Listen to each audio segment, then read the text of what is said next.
Everyone, thank you so much for joining us this morning as we go ahead and talk about something that's very exciting to both Jeff and I.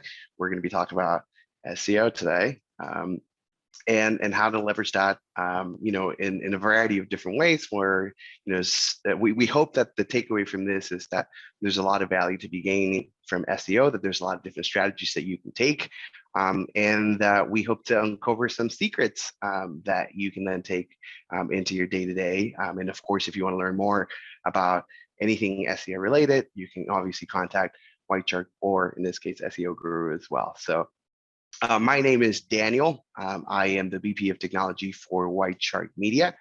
I've been with Whitechart Media for almost a decade now. So it's been an amazing journey. I've been everywhere within our business. I've been in marketing, I've been in operations, and I'm currently in technology, but I know all of the ins and outs of the business. So I am a bit of a PPC expert myself. And I've done a little bit of SEO, but I can tell you that's one of those that I was never really able to crack. So we have our expert here in the house. Jeff, please go ahead and introduce yourself to the audience, and let's get started. All right, thanks for having me. Hi, everyone. My name is Jeff Torme. I started with search engine optimization back in 2001. And that was back when you could subscribe to a magazine to learn how to do SEO. So I've been through all the different iterations, and then started SEO Guru Atlanta in 2012. And so we work with companies all over the Atlanta area, the United States, and internationally as well. So I look forward to discussing SEO with you today. Great. So let's go and take a quick look at the agenda, Jeff, and see what do we have in store today for our audience. Perfect. So we're going to be covering a couple of different things today. Starting from what is the impact overall that you can expect from SEO and how to mix it into your marketing strategy, right? We're going to talk about how to understand the difference between maybe how to approach SEO for business to consumer versus business to business, and kind of what is a bit of a contrast of both, understanding how maybe putting in SEO in a standpoint where you already have PPC could be a great synergistic effect that can then combine for greater results for your clients.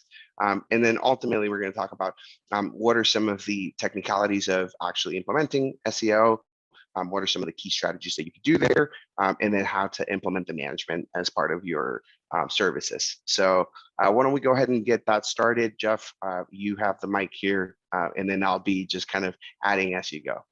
Okay, all right, sounds good.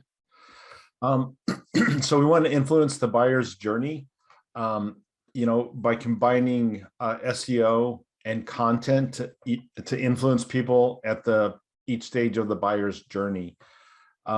Okay, so how do you do that?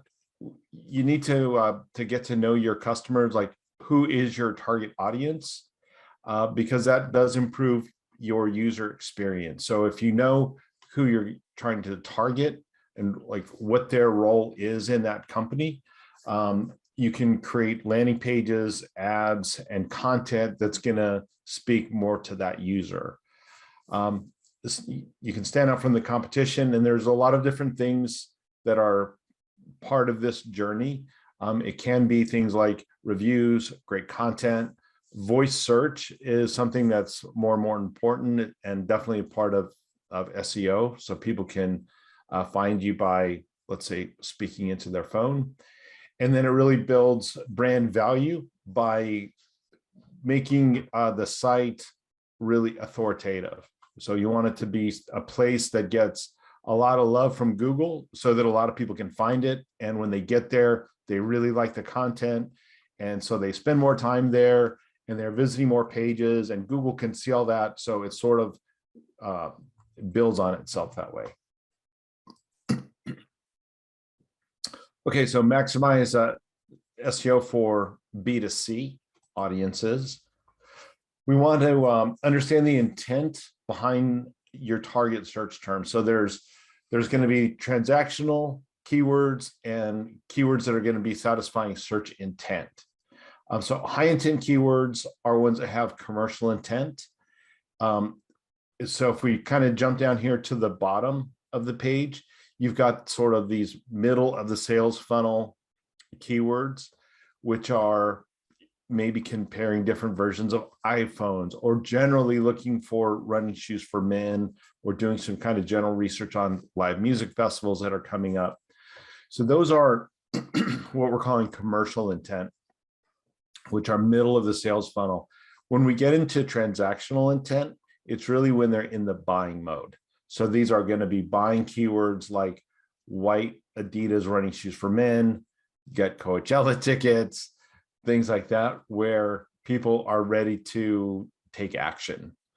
So those are two different types of keywords and places where people are going to be searching, and you can have different landing pages for each of those, or it could be combined into a single landing page. But that's kind of the idea of this commercial intent versus a transactional intent.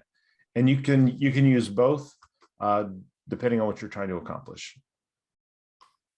Great. And just to add to that also, right, Jeff? So essentially, how would you go about doing the research to find these keywords? Like that's connected to what we were seeing earlier about really understanding who our users are, right? And then also, how critical would it be to make sure that is it one page preferred? What's the volume of content that you would be looking for to be able to build over time? Like, what's a healthy amount of pieces of content that you would put out to be able to rank for these high intent keywords?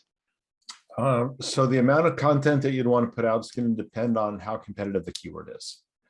So if there's a lot of competition and you're kind of starting from not in the top 100, then it's going to take more work than if you're kind of in the middle of the pack, or even on page one trying to get to the top of page one. So there's going to be a lot of different factors that go into that. But we generally will find those keywords using a number of different keyword tools. Of course, there's always going to be Google Keyword Finder is a good one. And there's a number of other tools that we use. And I think we're going to show some of those later on in the presentation. But as far as how many pages you want to have, okay, generally, I would say you want to have a primary target page, and then you're going to support that page with other pages. And that can be part of your internal linking strategy. So you can create different blog posts. They may hit people at different part of that sales funnel, and then link to your main page from there. And with the internal linking and those supporting pages, it will help that primary page rank higher in Google. Perfect. Thank you. Makes sense? Okay, great. Okay, do you want to talk about adding PPC to the mix, Daniel? Yeah, absolutely. That's my jam right there. So I think the key takeaway from this page is to always make sure that you're not just focusing on one channel, right? At the end of the day, we live in an age where you can have, basically potential customers through different platforms out there trying to find your solutions. So you want to be able to catch them wherever you can, really, at the end of the day. So this is, okay, well, if we are going to be on the search engine results page, what better way to make sure that we get seen than to have positions both on the paid standpoint and then also on an organic result, because then at the end of the day, you're capturing more of that. And I've made the mistake of, just, and not only myself, but I see this all the time, when people go ahead and they do a quick Google search, they're basically just going to click on the first results they see. It's very common, it takes a different kind of consumer to maybe kind of go down the page. But then again, if you're ranking on that paid result, and then as you continue to scroll down, you see the same brand again, you're going to be more likely to click on it. So I think at the end of the day, what you want to make sure is that you can cover as much ground as you can. And that's what we have seen, that, when you combine SEO and PPC, you get more clicks, you get more visitors, and ultimately you also get more conversion rate because you're going to be able to cover more ground overall. And then just a quick contrast to, when to do SEO or PPC, or, kind of what are some of the big differences. It's important to also have, a clear understanding of where they could differ. And of course, with SEO, as Jeff was pointing out, there's a lot of work that you need to do over time, right? There's a lot of, let's say, investigation that you need to do, a lot of research that you're going to have to put into place. And those rankings are not going to build overnight. You know, the more content that you create that's pointing to your main content pages, that's going to take some time to do. And then again, finding additional ways to do that. Whereas with PPC, if you have the right strategy from the get-go, and you have the right keywords and you have the right bids and you have the right budget, that's very important, then you can get traffic immediately. Now there's a little asterisk to that, you know, especially when it comes to traffic and results, because of course, I mean, if you are in a very competitive environment, then maybe those results are not going to be immediate, but the general, you know, likelihood is that if you have the money, and you can spend it and you have the right strategy, you have the right keywords and the right approach, then you're very likely going to be seeing that traffic immediately. So it's important to understand the difference between those two. It's also really important for strategy, for expectation setting when you're discussing that with your clients. Okay, what are they looking forward to accomplishing? Let's say initially set the right expectations, and then again, if you could do both, because you're going to get really great results for your clients. And at the end of the day, that's what's most important, because if the clients are getting the results that they're looking for, then you're going to keep them on for long. So that's what I would say, you know, in terms of some of the differences that we see. Again, you know, you're going to get visibility from both. PPC, you can target some of those high intent transactional keywords a little bit easily. And you can be more aggressive with the bidding, but you can still do that with SEO as well. It's just, again, you don't have that kind of paid component into it. So you could argue that overall SEO is more cost effective because you're not really paying Google for the rankings, but you do have to invest a lot in your content marketing, in your actual research strategy and everything else. Whereas with, you know, PPC, you're basically just going to pay for those clicks or for the traffic. But those are some of the key differences that we see. But overall, holistically, they're going to produce more results if you combine them together. Jeff, anything you want to add to that? Well, I think you make a great point of having multiple listings on the page.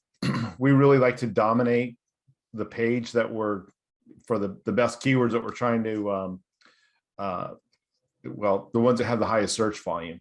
We want to rank for those in Google Maps if it's a local business, and then below that in the organic search, and then above that in Google Ads. So, you know, we're going to be capturing most of, everybody can at least find my client, right? So yeah, that's the most important thing. No matter how they find them, we want them to be found. Exactly. So that's a great point. And again, the more visible you are, we talked about that earlier in one of the other slides, you know, about just basically edging out the competition. What better way to edge out the competition than to just get more screen real estate? So if you could be found, you will be found. That's the important part. All right. So let your brand be seen. So you may know there's a lot of different aspects to SEO. So we're going to touch on just a few of them here, some of the most important ones. And here's some good tips on using SEO for branding and awareness. One is link building. I think link building is, for SEO agencies, it's probably the best part of the game for us because it's the most difficult. So building good quality links to your website is absolutely critical. So I know content marketing has gotten very popular. Link building is still incredibly important. It's still part of the Google algorithm to rank not only websites, but pages. So you can do that by posting as guest blog posts, writing good content that other blogs will post on their website. And there's some other things you can do that are a little bit easier, like press releases. Those can be really great for getting a lot of good high quality links. Social bookmarking, but that's where there's a lot of the work and expertise, and it's very time consuming to do a lot of link building on a very consistent basis. So to be successful, you've got to have a really good link building strategy. And then going back to some of the on-page SEO, so link building is going to be considered off-page SEO. Schema Markup is on-page SEO, so that's going to be the Schema Markup from schema.org for things like the business listing. There's a certain Schema Markup for that, for breadcrumbs, and for other types of schema. There's a few different ones that you can embed on your website. And I think we also have some tools for you where you can easily check the schema markup to see if it's properly implemented and if you're missing anything. High quality content is super, super important. We play a lot around, we play around a lot with the quantity of content that we have on pages, and we also look at competitors. Do we need 300 words? Do we need 1,500 words? We've seen that change a lot over time, but generally we like to have high quality content, at least about 500 words on a page. So it's very important to have it really well written, and that it's going to really talk to the buyer's intent and satisfy their curiosity as far as what they were searching for. And of course, apply all necessary tags. There's the title tag is going to be the single most important tag you can have on your website. Title tag to the homepage is going to be very important. The meta description. And then there's also other tags, and some of the common problems that we see is either too many H1 tags or not, or no H1 tags at all. So you should have just one H1 tag per page. Really is kind of the header of the page that tells the search engines what the page is about. So it's important to implement those tags, image alt tags, and image title tags. So I would say those are some of the most important meta tags that you want to implement.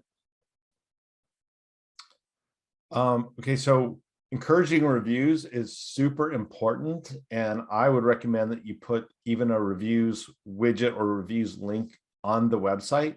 It's one thing to ask people to go to Google and leave a review. My experience is you're not going to be as successful as if you can just send them the link where they can click on the link and then directly leave a review. Got to just make it as easy as possible. You can text it to them if you've got some kind of process to do that, or you can simply send them to a page on your website and ask for a review. And Jeff, just to ask you about that a little bit more, does it matter where the reviews are? For those in the audience right now, like, is it primarily just Google My Business reviews, or are there other outlets? Are there outlets that have zero impact in the organic rankings? What has been your experience in that? Can you share? Okay, so I think the most important ones are going to be in Google because that's the biggest search engine. For restaurants and for some businesses, Yelp is incredibly important. Yelp's also very, very difficult, and a lot of people have had pretty tough experiences with Yelp. For some reason, people seem to like to complain on Yelp more than other platforms. So that's a pain point for a lot of clients, and then they have a difficult time removing even a bogus review. So one thing that's important to do is, if you're getting bad reviews on one of those platforms, is try to address it. So if you've gotten a lot of bad reviews on Yelp, you may want to try to get some good reviews on Yelp. Same thing with Google My Business. Facebook, I would say it's helpful, but not as important as maybe it once was. Okay, perfect. And then just to interrupt you and take you back to the link building game, you mentioned that that's one of the ones that's still very heavily considered by Google's algorithm in terms of where you rank. How often does your agency have to look at what Google is changing? How much is it changing, and how much work does that put on you to be able to stay up to date and change your approach and your strategy on how you fulfill the SEO product? Yeah, that's a great question. So Google changes the algorithm a lot. I would say probably 100 times a year, something like that. There's not that many that are really big, but there were some big ones fourth quarter last year. And they have to do with, some of those had to do with the local listings. So if you're doing everything, I would say kind of by the book, or what we call white hat, we actually never have to change our strategy. We always are doing things the right way. So we never really get hit with, let's say building a lot of pages that are just trying to rank for a local listing, even though we don't really have an office there, for example. That can be a great strategy. And then Google updates your algorithm like they did recently, and suddenly you just got wiped out of a lot of those cities. Now you're not on the first page. So we try to stay away from short-term strategies, and just go with a long-term strategy, and kind of nothing that's going to possibly get caught by a Google algorithm update. But we do pay attention to, search engine websites, search engine land, and others. And occasionally we'll see some big fluctuations with our clients, but usually if they go down, they'll come back up. But we keep a very close eye on that, and we monitor that stuff, almost every day, I would say. That's great, Jeff. Thank you. And I think that just emphasizes how important it is to do things, by the book and follow the rules, and, really have a proper strategy so that you're not really caught by surprise, and then have to backtrack and fix a lot of things. So thank you for that. Yeah, sure. And so if anybody's been in SEO for a while, you may remember Panda and Penguin. Those were extremely painful back in the day if you were using Black Hat stuff like I was, like we all were in 2010, 2011, 2012. And then, we basically got wiped out. And then that's when we were building a lot of spammy links and things like that. Those days are long, long gone. So you want to make sure that you're not just, I would say, stay away from buying links on Fiverr or something like that, because you can really get in a lot of trouble. You can still get a toxic backlink profile that can really hurt you, and you can end up in the sandbox. And then to get out of that can take a lot of work and a lot of time. Perfect. Thank you for the insights. Sure. Long tail keywords can be super helpful. So, of course, you're never want to focus on something like weight loss. It's way too competitive and way too short tail. So long tail keywords can be incredibly productive, can generate a ton of traffic, and they can also answer a lot of questions. So I trying to remember the name of the tool we use, but it's like basically speaking to the customer or finding out what questions people are asking, and then writing blog posts and creating content around those long tail keywords to answer those questions. It's a great strategy for not only blog posts, but also for targeting long tail keywords. Social media can be really important.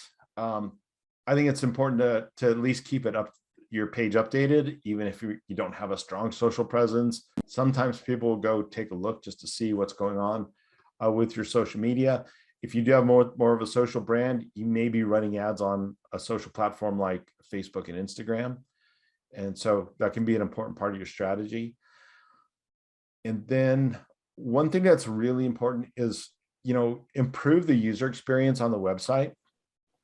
We also refer to that as conversion optimization. So if you're getting a lot of traffic to your website and you're not getting conversions, you can try playing around with changing colors, changing buttons, changing where the form is on your website, change the call to action, and measuring what's working. Are you getting mostly phone calls and almost no form fills? If that's the case, maybe you just want to have, the call us button, if that's, what's going to benefit your business the most. Great. Anything else on this? I would say not for now. I think those were absolutely great insights on the UX of the website. I think it's also good to take a look at page speed insights, making sure that obviously the load time is there, that you don't have anything that might be creating problems for the users. Make sure that you're checking for your mobile friendly pages as well, especially if you get a lot of mobile traffic, because that's going to hurt you if you don't. So lots of information to do when it comes to the the user experience on the website. But those were great notes. Yeah, and for mobile, we see sometimes niches will have about 50% of their traffic from mobile. Some of it over 80% of the traffic from mobile. So yeah, mobile is absolutely critical. Absolutely. Okay, so Google My Business for local businesses is incredibly important. 89% of consumers use Google for local business information. More than 200% growth in mobile searches for open, plus now, plus near me. So restaurants near me, open now. Excuse me. Google finds that information and they display it. So you want to make sure you have all that information filled out on your website and make sure that it's correct. I can't tell you how often we look at somebody's website and they Google My Business listings and they have different store hours, for example, or different business hours. So open interest in open now has tripled in the past 2 years, and search volume for local places without the qualifier near me, which got really popular a few years ago, has grown by 150%. So I think part of that's because Google's gets smarter and smarter all the time, knows where you are, and can show you search results that are going to be close to you. That was a big thing that they did, certainly within the last 6 months. Okay, so some optimization tips. So include keywords in your business description. You can have longer and shorter business descriptions in Google. Be specific with your business category. So a lot of different categories. You can only have one primary category. One little trick is to go spy on some of the competitors that you want to compete with and see what category they're in.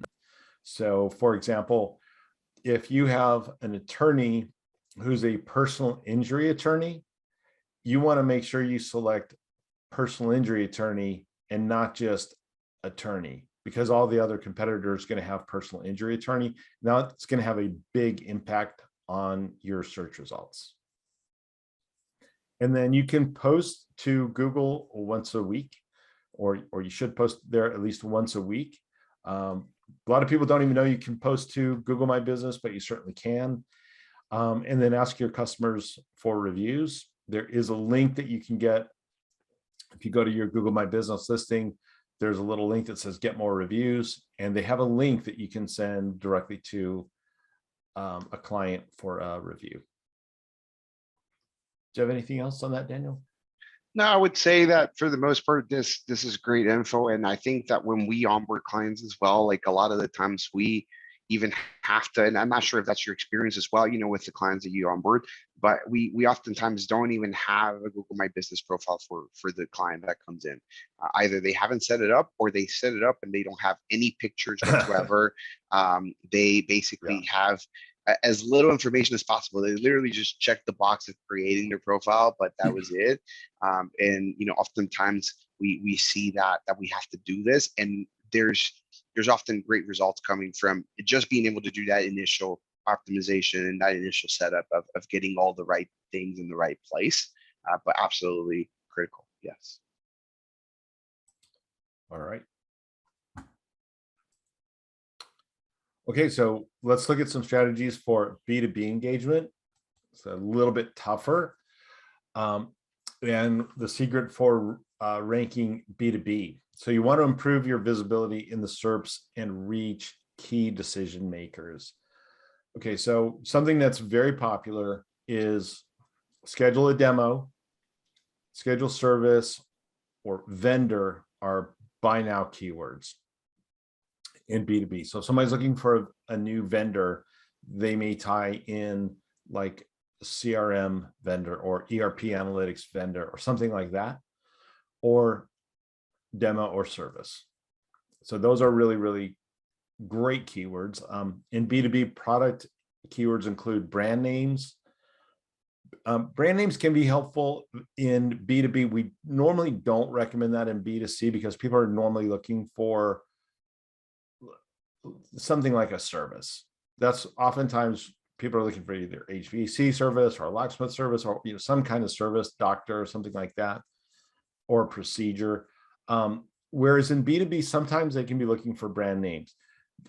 Definitely go beyond the brand name because you don't want to only rank for the brand name.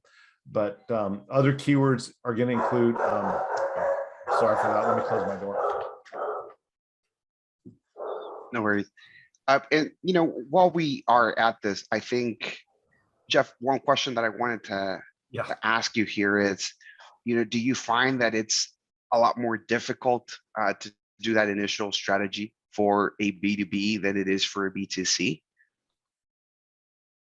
Good question. It's I would say that we spend about the same amount of time. And the reason I say that is because we do spend a lot of time up front trying to get this stuff right. And so for B2B or B2C, if you spend the time and get this stuff right, you'll have much better success. So sometimes we spend like a ridiculous amount of time up front before we ever really launch, because once we get it structured correctly, then the results are really good.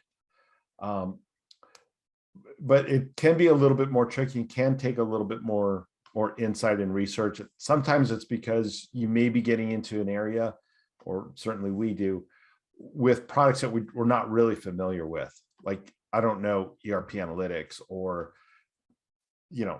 countless other types of B2B services. So you have to get probably a little bit more educated on some of that stuff. Do you happen to notice that when you onboard B2B versus B2C, do your B2B customers that you get have less SEO ranking or a much lower ranking than your B2C customers? Like, when they come in right off the bat, are they ranking better or lower than your B2C customers? It's all over the map. Okay. It's all over the map for both of them. Sometimes they may rank for their brand name. A lot of times the B2B ones might be ranking a little bit better, or they might have a little bit more domain authority because there's a chance that they've been around perhaps a bit longer, and they've got maybe more things published just in industry, so they've got more backlinks and stuff like that. So sometimes the B2B will rank a little bit better. Gotcha. Thank you. Let's see. So B2B does target lower volume keywords. So that's something that you gotta kind of get used to. They may not be as high a volume, but a lot of times they're going to be more, a lot more valuable. Somebody's going to buy a very expensive software suite. It's going to be, a long-term relationship that they have, not just kind of a transactional relationship. So they can be lower volume, but very, very valuable. You want to publish content for the decision makers. Social media marketing really doesn't come into play for us there. And then the content is highly tactical. Like, it's going to be for a demo for a specific, part of this software suite that we have, or a white paper, for example. Whereas B2C, search volume can be much higher volume, publish content for a broader audience. A lot of times we do focus on social media marketing, and the content can be a lot more emotional and a lot more fun. So we have a mix of both. We're successful with both. So I think B2B is also fun, personally. But that's why I'm in this business. Okay, so as far as building a B2B SEO strategy, you want to create a buyer persona. This is, I think, a really great point. You really want to try to understand who that buyer is. And the way that we go about doing that is to ask our client about who their buyer is. And is it a CEO, a CFO? Is it an engineer? What kind of person is it? And what's kind of their decision-making level? What's their experience level? And then we're going to do keyword research, just like we always do. Optimize your product or service pages. And it's going to be like we talked about a little bit earlier, satisfy the user's search intent. So basically you want to be able to give them an answer, or provide them with what they thought they were getting to the page for. One of the things that's super important as far as satisfying the user's search intent is to make sure that your content on your page really matches your title tag and your meta description. Of course, the page is going to rank a lot better if you do that, and you're going to have a much better user experience when they get to your page, And that's important because Google does look at dwell time and number of pages that a user views. So if you can keep them on the page longer because you are satisfying their intent and it's good content, you're going to rank better.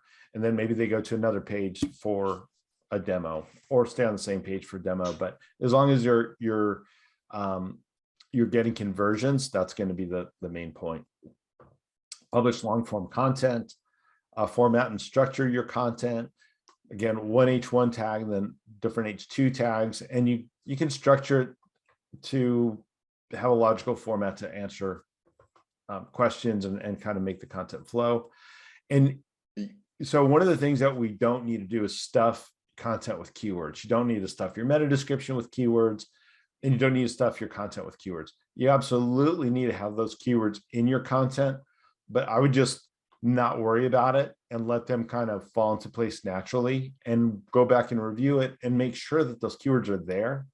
But we don't normally write our content with, by stuffing it, but we will have our target keywords defined for a page when we're writing the content. So we're not guessing is the point. And then create content for the entire buyer's journey. And there's kind of the journey there. Analysis, where they're going to be looking for either your brand or find your website. The implementation is going to be landing pages, blog posts, and have a good conversion funnel, like schedule a demo. Blog posts to me are extremely important. We're very, very effective with blog posts. And then you want to be able to measure that. Keyword rankings are important if they have search volume, organic traffic and engagement, and probably, conversions or conversion rate. And then if you look at your results, it's going to be customer engagement. The number of new qualified leads is super important. And then being seen as a leader in your particular niche or industry is also, I think, a natural result of implementing all these other aspects. And one thing I wanted to say for the audience, by the way, I know that we're covering a lot of content here. And if you guys are new, or even if you are not new, but you still have some questions for us, make sure that you leave your questions on the chat, and then we'll cover them towards the end, as we're saving a little bit of time for a Q&A towards the end. All right, guys. And then there's going to be the technical factors: page speed, mobile friendliness, XML sitemaps. You want to fix crawling errors. You can find those in the Google Search Console. Add structured data markup. That's the schema.org data markup. Fix or remove broken links. We see a shocking number of websites that have broken links. And then remove duplicate content. So we see also a lot of duplicate content either on B2B or B2C. It's going to be one of the most important things for you to scan. And if you've got duplicate content, you don't necessarily have to remove it, but you have to rewrite it so that it's unique and original. Copyscape is a great tool for that. Okay, so SEO for agencies. So managing SEO for you and your clients. Benefits for digital marketing agencies is you can save time and it's cost effective. Can optimize towards the right leads, automated reporting, access to resources, software, and tools. It can take a long time to put all that together. Okay, so I've literally spent years and years doing that. So the benefits for clients is you can generate more qualified leads. Okay, no cost to rank organically, but of course you don't work for free. So they do have to pay you for that. And you can gain a competitive edge and have a better user experience. So absolutely. Did you want to talk about some of those, Daniel? I just wanted to say, into this, that I agree with a lot of these points. And this goes back to kind of what we discussed earlier about combining it with PPC as well. Again, when you have all of these strategies in place, you can generate a lot more qualified leads and just more leads in general as well. And I think, when it comes to the cost, it's just going to be a little bit more easier for the customers to understand and have more predictability in terms of what the cost is going to look like. Because usually, with PPC, for example, they're going to have a specific paid budget, and that may fluctuate over time in case they have promotions or things like that, like specific campaigns that they maybe want to run. Whereas with SEO, it's maybe going to be more on a fixed level that doesn't change that much over time. So there's some predictability to happen there. But I think those, again, the moral of the story here is that if you're not already implementing SEO for your clients, that this is now the right time to go ahead and blend that in.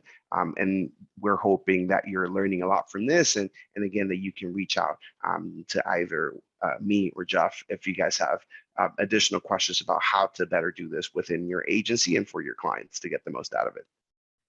Yeah, and we started really just as an SEO agency. That's just because that's what I was interested in, and it ended up having to learn pay-per-click because so many people were like, well, can you do that also? And you don't want them to go to somebody else that says, well, we can do your SEO and pay-per-click. So it's good if you can offer both, for sure. Okay, some SEO reporting and tools. So I hope you find these really helpful. There's some really good Chrome extensions. The first one there with the big red S that says SEO, that's one-click SEO. Great extension for Google Chrome. Clicking on that, you can see title tags, meta descriptions, H1 tags, and then it also has got image alt tags and things. Plus, it's got links to a lot of other tools. So just with a click of a button, you can link over to Google PageSpeed Insights, for example, and see how good it is. It'll link over to a schema checker, right? So that's one of my favorite plugins. Growth Bar, Uber Suggest, of course, Google Analytics, and Keywords Everywhere. Daniel, did you have anything to add about those?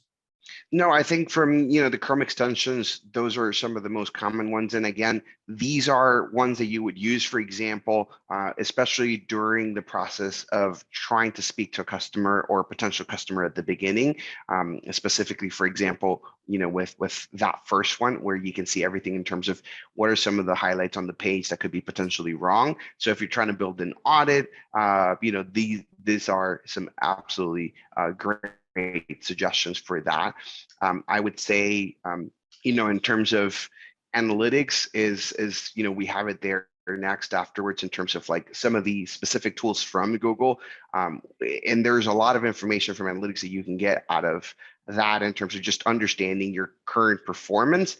And I think it's mostly going to be used for that, like for just the analysis of where your current strategy is taking you, understanding what are some of the top pages in terms of whether that's traffic, whether that's average time on site, where are you getting the highest bounce rates, what are some of the things that you can implement. You can also do funnels, and you can kind of see where people are dropping off on the funnel, try to determine what could be a strategy, then follow up and improve that. And of course, use that in combination with the Search Console and PageSpeed Insights to understand a lot more. We talked about user experience, and we talked about how important that can be and how crucial that can be in terms of just retaining whoever you can get as a visitor, but also more importantly, because that is taken into account in terms of how well you rank. If you don't have the proper, page speed, or other things that are basically maybe not loading the page correctly, then you are going to get penalized for that. So it's important to always keep that in mind. So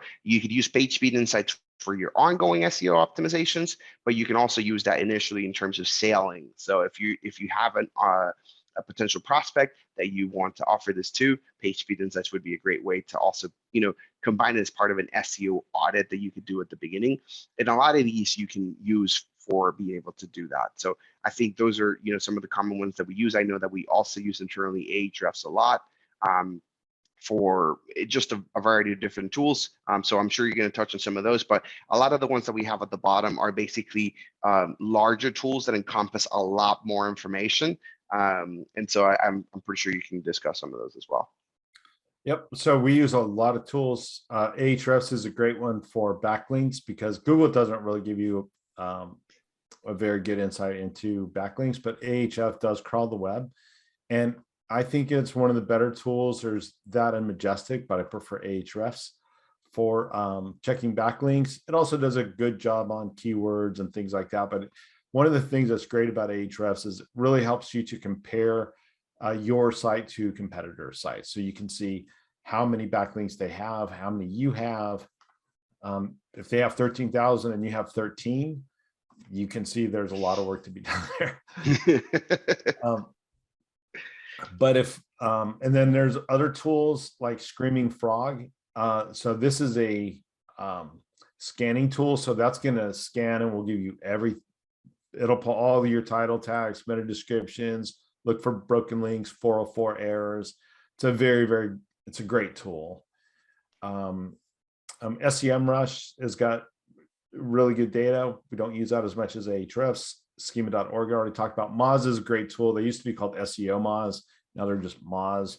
But they'll also give you domain authority, page authority, similar to Ahrefs. Their data is different, but it's good to kind of check them both just to see if you're getting similar results. GT Metrics is really good for checking page speed, kind of similar to Google PageSpeed Insights. I think it's a bit more user-friendly. SpyFu is really cool. You can create a free SpyFu account and it'll give you pretty good insight into what other people are spending, for example, on Google ads, and gives you a rough idea of how much traffic they're getting. With any of these tools, they're just scraping tools. So you can't really get data like you get it in Google Analytics, but it's still pretty good to give you, I think, a relative measure of how you're doing. Yoast is also a tool that's mission critical for any WordPress website. We use Yoast on every website. So if you have WordPress, good chance you are using Yoast. All-in-one SEO is also a really good plugin, but yeah, Yoast is a really good one too. Yeah, I have to plus one on that for sure. We have that for all of our WordPress sites as well. So very important to have that. And it's great to make it simple as well for the team to manage those without having to code or do anything like that. So it's very important. Okay, boosted organic lead volume through high website ranking. Our priority was to improve the ranking of 80 keywords and 20 website content pages. The focus was to get a better authority score, boost exposure, and enhance traffic metrics. So how do you go about doing that?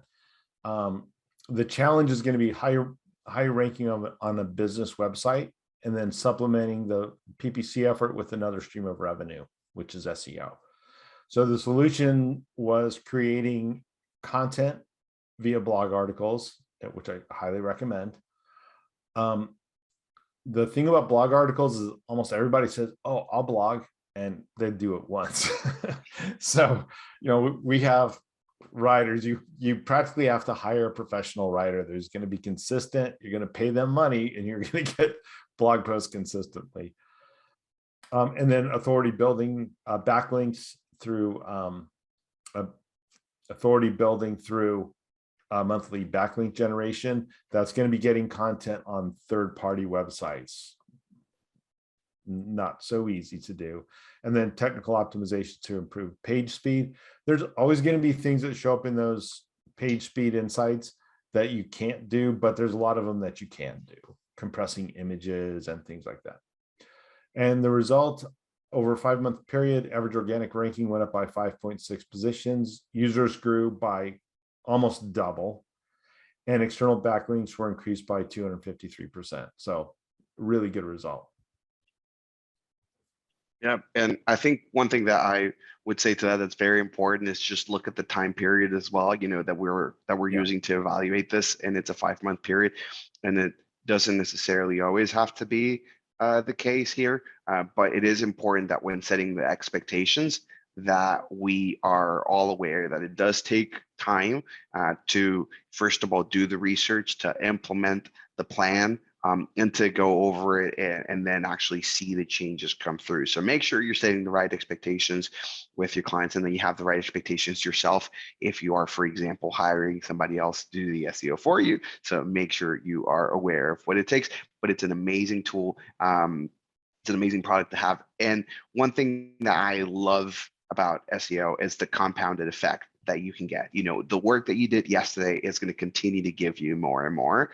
And so over time, the amount of backlinks that you have, again, is just going to continue to add up. So it's an ongoing effort, yes, but you're building on top of what you've done before, right? Whereas with PPC, as a contrast, if you spend $1,000 last month, that's it. I mean, that's the traffic that you got, and that's over. So you have to respend that again. So the amount of users is not going to change dramatically over time. Whereas with your SEO, you might have that increase that's over time, just compounding. So it's really, really great. Now we are running a little bit out of time here, Jeff. So thankfully we finished the presentation on time, which is great. I wanted to first thank you for all the expertise that you have shared with us today. There's one question that I wanted to ask. We talked about how when we're using Ahrefs, for example, to look at the bank backlinks or the number of keywords that you're ranking for example, why would you, and I know this might be an obvious answer to some, but why would you want to rank for, let's say, more keywords than less? For example, is the number of keywords that important, or does it depend on the quality of the keywords? So for example, if you're ranking for 1,300 keywords instead of 13, for example, as you pointed out in one of the examples. Okay, and I might have misspoken. So what I meant to refer to was 1,300 backlinks instead of 13 backlinks. So there would be a lot of work to do. But to answer your question, so if you have 1,300 keywords instead of the top 13, it's going to depend on where you're starting from and how competitive those keywords are. So if it's going to be, you're going against guys that are just going to be super, super tough, and it's going to be really tough to get to that, top spots for those keywords, you may not want to go for the top 10 or top 13 keywords. Even though they got a huge search volume, you're going to be competing against WebMD and Wikipedia and all these kind of things like that. So it might just be like, hey, let's not even go there. Let's go after longer tail keywords, lower search volume, but there's going to be a lot more of them. And we can still get enough search volume that we're still going to be in good shape. It's still going to be plenty of business. Perfect. Thank you. And so what would be, out of all the different optimizations that we discussed today, Jeff, what would be the number one, in your opinion, that you just absolutely cannot miss? If you do one thing from it, or if you have one takeaway from this, if one thing you should be implementing on your SEO strategy today, what would that be? Well, the one thing that I think I put the most emphasis on is doing the proper keyword research upfront. Upfront, before you even start deploying. So even before you do anything else, you just basically spend, how much time would you say that takes you on average per client?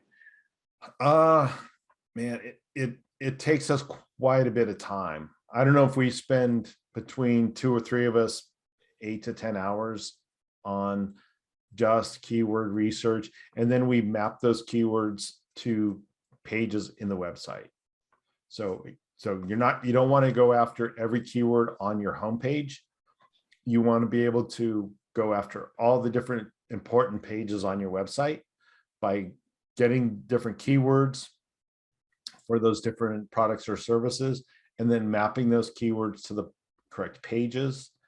And once you have that, then that kind of lays out your roadmap. Then you can go start writing your title tags, your descriptions, double checking your content, and all the other stuff. Perfect. Thank you. And one last question that we had coming in here is, in your experience, Jeff, with so many years in the industry, what has been, or what is currently the biggest challenge that you have managing SEO clients? Biggest challenge. That's the biggest challenge we have is getting the logins.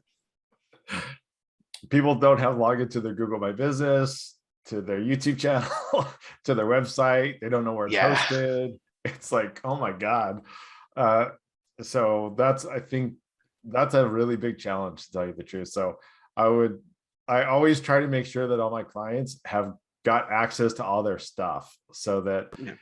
they don't usually leave. But if they get acquired and they have to, go do something else, they can't work with us anymore, they should own all their stuff. I hate Yeah. when they're kind of held hostage by another Absolutely. SEO company or something. And that happens all the time. It does. It does. And we even get that ourselves, where they'll the first thing they'll tell us is like, hey, listen, I have a website, but I have, I don't know, like it's owned by my previous vendor. Like I have no control over it. So like, can you guys work that way or not? And it's very challenging. I agree. Because then you can't really do very much, you know. And at that point, what do? I mean, do you create them a new web page? That you work with like a temporary landing page while they're working? It's so challenging because it puts you in a difficult position, Yeah. to be able to kind of fulfill their needs. So It's very I time consuming up front. You're trying to log into their GoDaddy, and then GoDaddy's calling them, sending them emails, and it's just very counterproductive. Great. Well, Jeff, I think it's been an absolute pleasure, talking to you today. Thank everyone for joining us today. We had a good amount of attendees today. Thank you for sending in your questions. Is there anything that you want to add as a final word, Jeff? I don't think SEO is going away any more than Google Ads. So I think it's a great market, and you can definitely help people, especially in your local market, which is one of the things I really love about it. So thanks very much for having me on. I really appreciate it. And thanks for everybody for joining. Absolutely. And thank you, everyone. Have an absolutely great day, and go ahead and try to implement SEO as soon as possible, because it's going to create your clients great results. All right. Thank you.